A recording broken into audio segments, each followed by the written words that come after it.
नमस्कार। लक्ष्मण धारा education platform में आप सभी का स्वागत है। प्यारे साथियों, अपन एनसीईआरटी सीरीज के अंदर history class 7 notes and GK की बातचीत कर रहे थे। इसके संदर्भ में अपन ने पहला अध्याय है वो पूरा कंप्लीट कर लिया, यानी पहले अध्याय के notes and one liner GK and MCQ. वो आपकी लक्ष्मण धारा यूट्यूब चैनल की प्लेलिस्ट में जाओगे तो आपको वहाँ प्लेलिस्ट मिलेगी क्लास 7 हिस्ट्री। उसमें जाके देखोगे तो इसके पहले पार्ट का वीडियो आपको मिल जाएगा। और साथ ही साथ मैं यहाँ आई बटन के अंदर उस प्लेलिस्ट का लिंक डाल दूंगा, तो आप यहाँ आई बटन पे क्लिक करके भी देख सकते हैं। और आज अपन पढ़ेंगे दूसरा अध्याय, जिसका नाम है नए राजा और उनके राज्य। तो दूसरे अध्याय में से किस तरीके से अपने नोट्स बनेंगे और क्या चीज़ें रहेगी, उनकी बातचीत करने वाले हैं। ठीक है, ओके। आवाज़ वगैरह बिल्कुल अच्छी तरीके से क्लियर आ रही होगी आपको। अगर क्वालिटी में थोड़ी बहुत दिक्कत हो रही है तो आप क्या कीजिए, क्वालिटी 360 है वहाँ 720 कर लीजिएगा।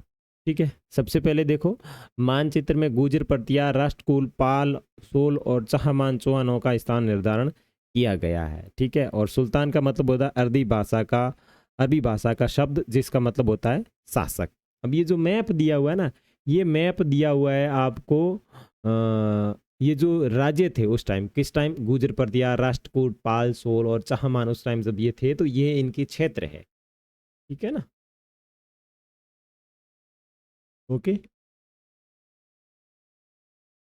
हाँ, तो उसकी इस अध्याय के अंदर से मैंने वही चीज़ें उठाई है जो जिनसे कुछ प्रश्न बन सकते हैं, तो आप बिल्कुल इनको निश्चिंत होकर देखें।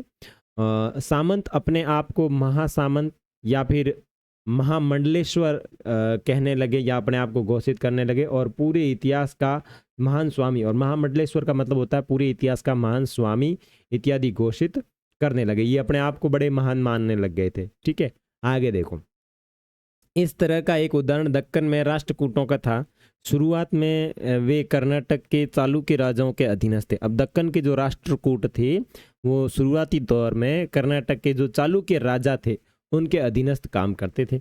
और 8वीं सदी के मध्य राष्ट्रकूट का एक प्रधान व्यक्ति था जिसका नाम है दंती दुर्ग ने अपने चालुक्य स्वामी की अधीनता से इनकार कर दिया और उसे हराया, और हिरण्यगर्भ जो नामक अनुष्ठान है वो किया। और हिरण्यगर्भ का मतलब है सोने का गर्भ। तो ये चीज़ थोड़ी ध्यान से समझें कि शुरुआती दिनों में क्या हुआ था कि जो राजा थे, राजा के अंडर काम करते थे महासामंत, और ये जो सामंत लोग करते थे।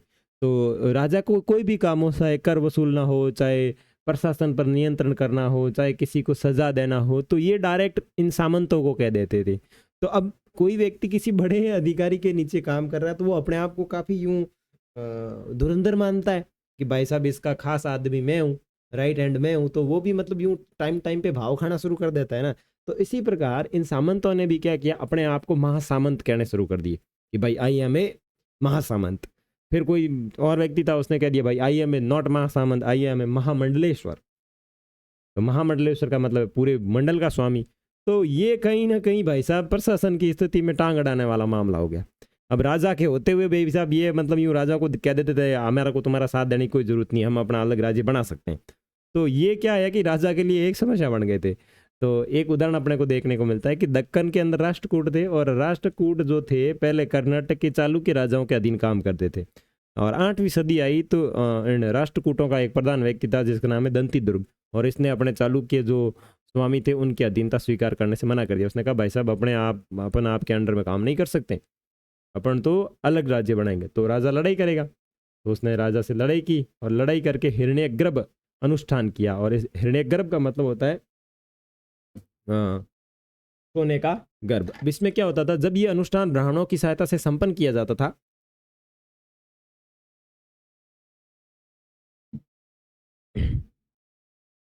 जब ये अनुष्ठान ब्राह्मणों की सहायता से संपन्न किया जाता था तो ये माना जाता था कि इससे याजक यानी जन्मा क्षत्रिय न होते हुए भी क्षत्रिय के रूप में दोबारा क्षत्रिय तो प्राप्त कर लेता था। तो भाई जो क्षत्रिय व्यक्ति नहीं है वो ये अनुष्ठान करके अपने आप को क्षत्रिय मान लेता था। आगे देखो, मिसाल के तौर पर कदम्ब मयूर शर्मण और गुजर प्रतिहार हरिचंद्र ब्राह्मण थे, और इन्होंने अपने परंपरागत पेशे को छोड़कर शस्त्र को अपना लिया और क्रमशः कर्नाटक और राजस्थान में अपने राज्य सफलतापूर्वक स्थापित किए। तो ध्यान रखना कौन कौन से व्यक्ति ब्राह्मण थे।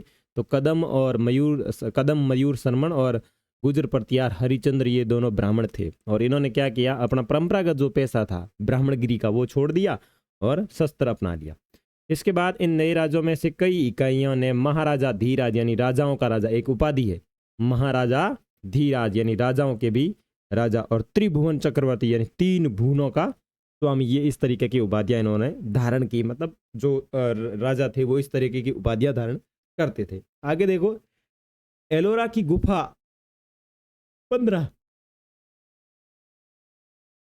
एलोरा के अंदर बहुत सारी गुफाएं बनी हुई है। तो एलोरा के अंदर गुफा नंबर 15 का एक भित्ति चित्र है जो आपकी इस पुस्तक के अंदर दिया गया, और उसकी व्याख्यात्मक क्लास मैंने लक्स क्लासेस बालोतरा की यूट्यूब चैनल पर डाल रखी है। अगर आपका कोई भी छोटा भाई बहन 6ठी 7वीं 8वीं 9वीं 10वीं में पढ़ता है तो उनकी इतिहास विषय की और भूगोल, राजनीतिक विज्ञान, इन सब की जो क्लासें हैं व्याख्यात्मक, वो अपने लक्स क्लासेस बालोतरा के यूट्यूब चैनल पे चलती है। तो मैंने वहाँ पे डाल रखा है। तो वहाँ एक चित्र दिया हुआ है जिसमें विष्णु को नरसिंह अर्थात पुरुष सिंह के रूप में दिखलाया गया। तो ध्यान रखना एलोरा की गुफा नंबर 15। उसके बाद में तमिलनाडु के कर के कुछ प्रकार। अब देखो तमिलनाडु जो था वहाँ पे कुछ टैक्स लिए जाते थे। तो एक वेटी नामक टैक्स लिया जाता था। कैसा नामक? वेटी। अब वेटी जो कि नगद की बजाय जबरन श्रम के रूप में लिया जाता था, इसमें कोई पैसे वगैरह नहीं लिए जाते थे, ये जबरन श्रम के रूप में वसूला जाता था। यानी जबरन श्रम और कदमाई यानी भूमि यानी भू राजस्व थे। मकान पर साजन डालने पर टैक्स लिया जाता था। खजूर या ताड़ के पेड़ पर चढ़ने के लिए टैक्स लिया जाता था। अगर चढ़ते हैं और सीढ़ी का इस्तेमाल करते हैं तो उसके लिए टैक्स लिया जाता था। या फिर पारिवारिक संपत्ति का उत्तराधिकार हासिल करने के लिए टैक्स लिया जाता था, और इत्यादि बहुत सारे उल्लेख मिलते हैं। तो यहाँ बहुत सारे टैक्स है। देखो, अब खजूर के या ताड़ के पेड़ के ऊपर आप चढ़ रहे हो और सीढ़ी लगा ले तो आपको टैक्स देना पड़ेगा। तो ये भी बड़ी गजब की बात है। आगे देखो, संस्कृत में लिखी गई ग्वालियर मध्य प्रदेश से पाई गई एक प्रशस्ति में प्रतिहार नरेश नागभट्ट के कार्यों का वर्णन इस प्रकार मिलता है। आंध्र सेंधो यानी सिंध प्रदेश, विदर्भ यानी महाराष्ट्र का एक हिस्सा, कलिंग यानी उड़ीसा का हिस्सा के राजा उनके आगे धराशायी हो गए जब वे राजकुमार थे। वाह भाई। उन्होंने कन्नौज के शासक, उत्तर प्रदेश, कन्नौज के शासक चक्र से युद्ध किया और उसको पराजित किया, यानी उससे जीत गए। उन्होंने वंग यानी बंगाल का हिस्सा, अनर्त यानी गुजरात का हिस्सा, मालवा यानी मध्य प्रदेश का हिस्सा, किरात यानी वनवासी, और तुरुष्क यानी तुर्क, और वत्स्य मत्स्य यानी दोनों उत्तर भारत के राजाओं को पराजित किया। नेक्स्ट, राजा लोग प्राय ब्राह्मणों को भूमि अनुदान से पुरस्कृत करते थे। ये ताम्र पत्रों पर अभिलिखित होते थे जो भूमि पाने वाले को दिए जाते थे। अब वहां के जितने भी राजा थे वो क्या करते थे, ब्राह्मणों को भूमि अनुदान करते थे, यानी भूमि गिफ्ट देते थे, और उस भूमि के साथ साथ उनको ताम्र पत्र दे दिया जाता था जिसके ऊपर पूरी डिटेल लिखी होती थी। एक विशेष रूप से वांछनीय क्षेत्र गंगा घाटी में कनौज नगर, गुजर प्रतिहार, राष्ट्रकूट और पाल्लव वंश के शासकों के बीच में सदियों तक एक कन्नौज के ऊपर नियंत्रण करने को लेकर आपस में लड़ते रहे। क्योंकि इस लंबी लड़ाई को 3 पक्ष इसके अंदर मौजूद थे। कौन कौन? गुजर प्रतिहार, राष्ट्रकूट, पाल वंश। और इन 3 पक्षों के कारण इसको इतिहासकारों ने जो नाम दिया वो दिया त्रिपक्षीय संघर्ष। तो ध्यान रखना, गुजर प्रतिहार, राष्ट्रकूट और पाल वंशों के बीच में त्रिपक्षीय संघर्ष हुआ था।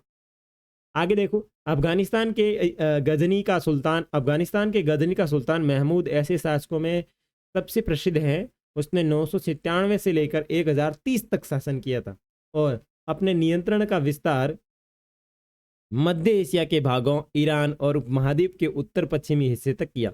वह लगभग हर साल उपमहाद्वीप पर हमला करता था और उसका निशाना था संपन्न मंदिर, यानी धन वाले मंदिर जिसके अंदर सबसे ज्यादा दान आया हुआ है, और इसके अंदर अपना गुजरात का सोमनाथ मंदिर भी शामिल था। महमूद जो धन उठा ले गया और उसका बहुत बड़ा हिस्सा है वो गजनी में एक वैभवशाली राजधानी के रूप में खर्च कर दिया। तो उसने जितना भी धन लूटा वो अपने वहाँ पे राजधानी में खर्च कर दिया।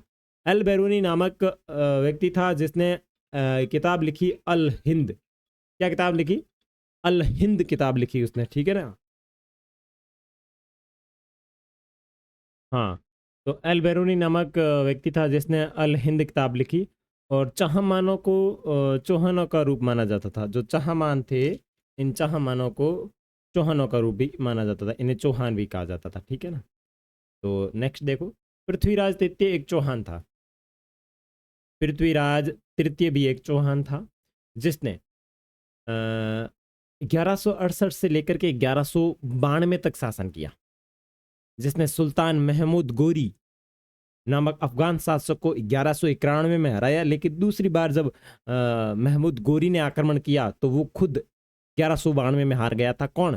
पृथ्वीराज तृतीय। तो यहाँ देखो कि भाई चामान जो थे वो अपने आप को चौहान मानते थे, और पृथ्वीराज तृतीय 1168 से 1192 तक शासन करता है। उसने सुल्तान मोहम्मद गोरी को जो अफगान का शासक था उसको 1191 कराया, 91 के अंदर हरा दिया। लेकिन 91 में हराने के बाद में पृथ्वीराज चौहान जो है, पृथ्वीराज तृतीय, ये मस्त आराम से बैठ गए कि भाई साहब अब कोई दिक्कत नहीं है।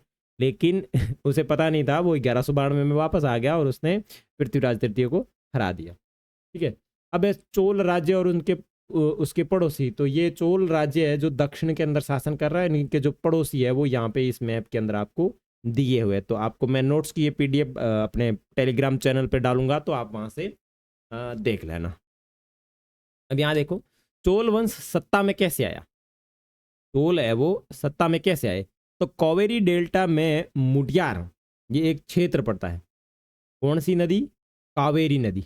कावेरी नदी के अंदर एक क्षेत्र पड़ता है, डेल्टाई क्षेत्र। मुटियार मुटरियार नामक एक प्रसिद्ध छोटे से मुख्य परिवार की सत्ता थी। यानी ये जो कावेरी नदी दिख रही है आपको, यहाँ पे एक परिवार रहता था मुटरियार, और ये काफी प्रसिद्ध था और इनकी काफी सत्ता यहाँ पे प्रचलित थी। और वे कांचीपुरम के पल्लव राजाओं के महातहत थे, यानी उनके अंडर काम करते थे।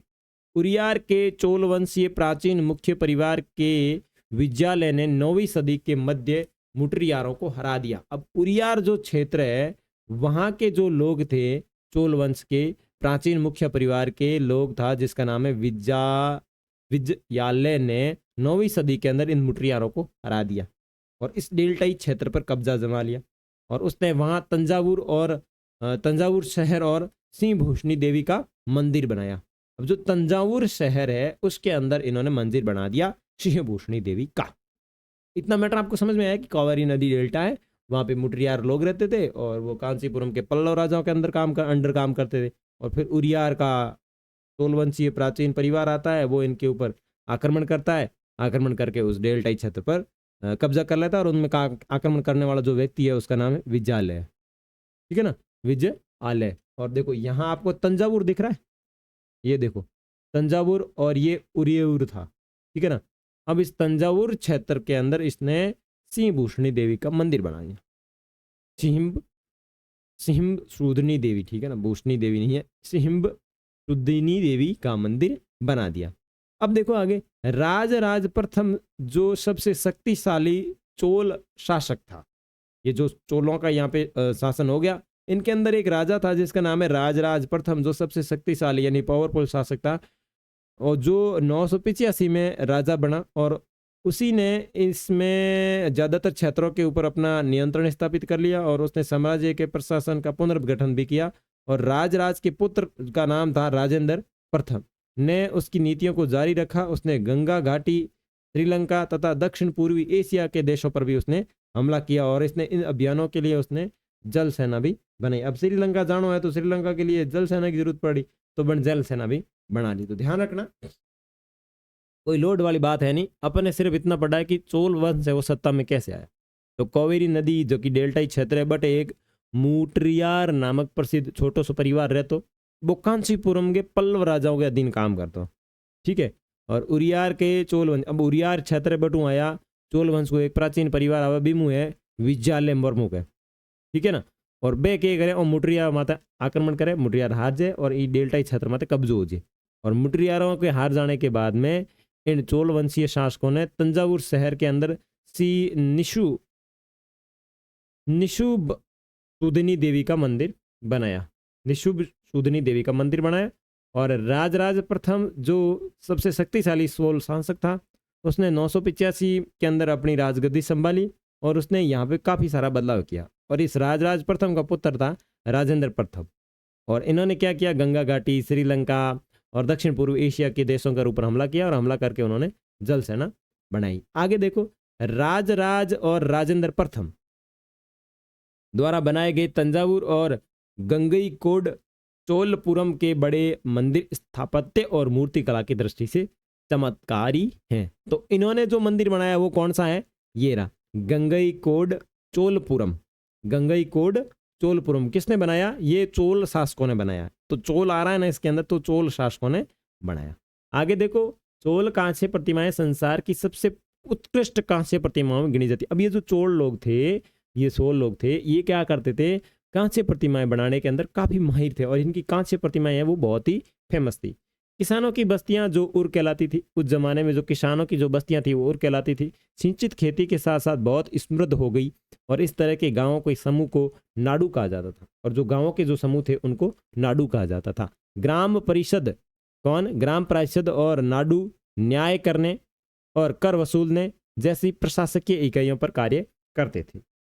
वेला जाति के धनी किसानों को केंद्रीय चोल सरकार की देखरेख में नाडू के कामकाजों में अच्छा खासा नियंत्रण हासिल था और उनमें से कई धनी भूस्वामियों को चोल राजाओं ने सम्मान के रूप में बुवेद वेलन यानी 3 राजाओं की अपनी सेवाएं प्रदान करने वाला वेलन या किसान कहा है। तो ये ध्यान रखना है, बुवेद वेलन का मतलब क्या हुआ, 3 राजाओं को अपनी सेवा देने वाला वेलन या किसान। और अरियार का मतलब होता है प्रधान जैसी उपाधियां दी। किनको दी, वेलाल जाति को दी। वेलाल एक प्रकार की किसान जाति है जो मतलब चोलों के अंदर काफी देख रेख करने वाली जाति है और इनके पास अच्छी खासी जमीन भी है, ठीक है ना।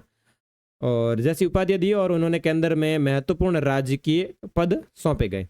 आगे देखो, भूमि के प्रकार। अब उधर भूमि के भी प्रकार अपने को देखने को मिलते हैं। तो सबसे पहले भूमि का जो प्रकार मिलता है वो है वेलन वगाई यानी गैर ब्राह्मण किसान स्वामी की भूमि। ये जो किसानों की भूमि थी वो कहलाती थी वेलन वगाई। उसके बाद में 2 नंबर पे है ब्रह्मदेह यानी ब्राह्मणों को उपहार में दी गई भूमि। उसके बाद में है 3 नंबर पे शाला भोग, किसी विद्यालय के रख रखाव के लिए जो भूमि दी जाती है उसे कहा जाता है शाला भोग। उसके बाद में देवदान या तिरुनमटकनी यानी मंदिर के उपहार के लिए दी गई भूमि, तो ये आपके 4 नंबर की। और उसके बाद में पल्ली चंदम, ये जो भूमि है वो आपकी 5 नंबर की है, जो जैन संस्थानों को दान में दी गई भूमि। तो भूमि के 5 प्रकार हैं, इनमें ध्यान रखना है। पल्ली चंदम क्या है, जैन संस्थानों को दी गई दान में जो भूमि है वो। देवदान यानी मंदिरों के उपहार में दी गई। शाला भोग विद्यालय के रखरखाव के लिए। ब्रह्मदेह ब्राह्मणों को दी गई भूमि। और वेलन वगई यानी गैर ब्राह्मणों की भूमि यानी किसानों की जो जमीन है वो वेलन वगई कहलाती थी। इधर देख लो क्या क्या चीजें इंपॉर्टेंट है। देखो, नगरम व्यापारियों का संघ होता था। नगरम जो था वो एक प्रकार से व्यापारियों का संघ था। तमिलनाडु के चिंगलपुर जिले के उत्तर मेरू से प्राप्त अभिलेखों में इस बात का सविस्तार वर्णन है कि ब्राह्मणों की सभा का संगठन किस प्रकार होता था। तो तमिलनाडु के अंदर इस प्रकार के उल्लेख मिलते हैं कि अपने को ध्यान रखना है कि कहाँ से ब्राह्मणों की सभा के संगठन की जानकारी मिलती है। तो तमिलनाडु के चिंगलपुर जिले के उत्तर मेरूर से प्राप्त जो अभिलेख हैं उनसे। उसके बाद में पुलाया एक ऐसा ब्राह्मण और वेलाल प्रतिष्ठित समाज के लोग जो थे इनको बाहर मानते थे। पुलाया एक प्रकार का जातीय समूह था, एक ऐसा समूह था जिसे कौन, ब्राह्मण और वेलाल का मतलब है प्रतिष्ठित किसान समाज से बाहर मानते थे, यानी भेदभाव करते थे कि भाई साहब ये हमारे साथ के लोग नहीं है। ठीक है, नेक्स्ट, चीन में तांग राजवंश के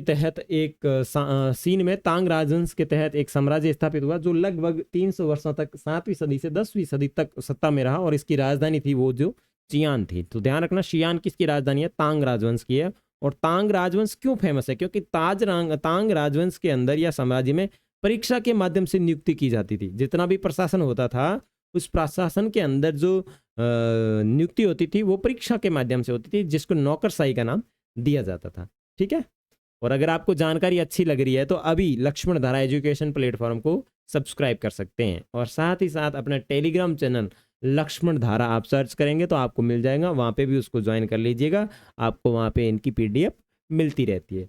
ठीक है भाई, ओके। आगे देखो, उत्तर मेरू शिलालेख। अब वहाँ से अपने को जो उत्तर मेरू जो मिल रहा है ना, वो वहाँ से एक अभिलेख मिला है और वहाँ के अंदर सभा के सदस्य की क्या योग्यताएं होनी चाहिए उसकी अपने को जानकारी मिलती है। तो देखो, सभा की सदस्य के लिए इच्छुक लोगों को ऐसी भूमि का स्वामी होना चाहिए जहां से भू राजस्व वसूला जाता हो, पहली कंडीशन। उसके पास अपना घर होना चाहिए, दूसरी कंडीशन। उनकी उम्र 35 से 70 वर्ष के बीच में होनी चाहिए, तीसरी कंडीशन। उन्हें वेदों का ज्ञान होना चाहिए, चौथी कंडीशन। उन्हें प्रशासन मामलों की अच्छी जानकारी होनी चाहिए और ईमानदार होना चाहिए, पांचवी कंडीशन। यदि कोई पिछले 3 सालों में किसी समिति का सदस्य रहा है तो वह किसी और समिति का सदस्य नहीं बन सकता, छठी कंडीशन। और जिसने अपने या अपने संबंधियों के खाते जमा नहीं कराए हैं वह चुनाव नहीं लड़ सकता। तो ये इतनी जानकारियां ही सभा का सदस्य बनने के लिए। अब जो अपन ने पाठ पढ़ा है, इस पाठ के अंदर से कौन कौन से महत्वपूर्ण जीके के प्रश्न बनते हैं जो वन लाइनर के रूप में, उनको देख लेते हैं। चलो, ओके। उम्मीद कर रहा हूं आपको चीजें बढ़िया अच्छी तरीके से कवर हो रही होगी, किसी बिना परेशानी के, ठीक है ना। किस राष्ट्रकूट प्रधान ने स्वयं को चालुक्य राजाओं से स्वतंत्र कर नए राजवंश की स्थापना की? तो दंती दुर्ग ने। गुर्जर प्रतिहार राजवंश का संस्थापक ब्राह्मण कौन था? हरिश्चंद्र। कश्मीर के राजाओं का इतिहास सर्वप्रथम किसके द्वारा लिखा गया? कल्हण के द्वारा लिखा गया। चहमान चौहानों का सबसे प्रसिद्ध शासक कौन था? पृथ्वीराज तृतीय, जिसने 1191 के अंदर और 1192 के अंदर खुद हार गया था, 1191 के अंदर मोहम्मद गौरी को हराया था। चोल वंश की नींव किसने रखी? तो विजयालय ने। दक्षिण भारत में किसानों की बस्तियां क्या कहलाती थी? उर कहलाती थी। चोल शासन के दौरान गांवों का समूह क्या कहलाता? नाडु कहलाता था। चोल अभिलेखों में गैर ब्राह्मण किसानों की किसान स्वामी की भूमि को क्या कहा जाता था? वेलन वगाई। चोल अभिलेखों में ब्राह्मणों को उपहार में दी गई भूमि ब्रह्मदेह। चोल अभिलेखों में जैन संस्थानों को दान में दी गई भूमि पल्ली चंदम, ठीक है ना, पल्ली चंदम। चोल अभिलेखों में मंदिर को उपहार में दी गई भूमि क्या कहलाती थी? देवदान भूमि कहलाती थी। तो यहां आपके दूसरे अध्याय की समाप्ति होती है। आगे अपन तीसरे अध्याय के अंदर देखेंगे दिल्ली के सुल्तान। आपको जानकारी ये सारी अच्छी लगी है तो इस वीडियो को लाइक करें, साथ ही साथ चैनल के ऊपर नए हैं तो इसको सब्सक्राइब करें और अपने दोस्तों के साथ में इस वीडियो का लिंक जरूर शेयर करें।